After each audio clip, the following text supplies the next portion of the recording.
Alors, moi, j'ai eu l'opportunité de pouvoir coordonner le cours de clinique avec professeur Luis Fortes et Charles Cazenave.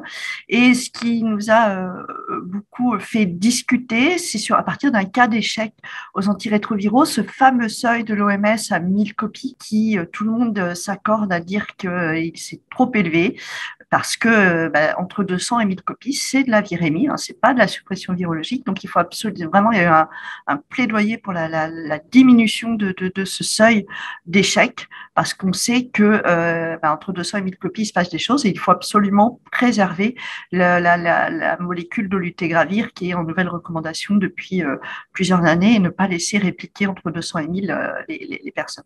Donc ça, c'était un des messages important parmi d'autres au cours clinique. J'ai aussi eu l'opportunité de co-modérer une session poster discutée avec Dr Marc-Antoine Valentin. Et là, ce qui était très intéressant, il y a eu deux aspects. Plusieurs posters discutés sur le plaidoyer pour la pérennisation des financements pour l'accès aux antirétroviraux.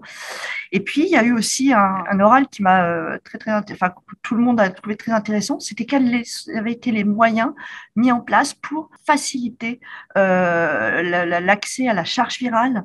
Et on voit qu'il y a plein d'obstacles en dehors de l'accessibilité, même quand elle est disponible. On voit qu'il y a beaucoup d'autres obstacles que le fait d'avoir cette accessibilité. C'est tout bête, mais il faut qu'elle soit prescrite, il faut le résultat revienne au médecin, il faut ensuite que le médecin explique le résultat au patient. Donc on voit que c'est pas si simple et en fait ils ont mis des systèmes en place, et notamment numérique avec des SMS et tout, pour faciliter toute cette, j'allais dire cette cascade, finalement c'est aussi une cascade d'optimisation de l'accès à la charge virale.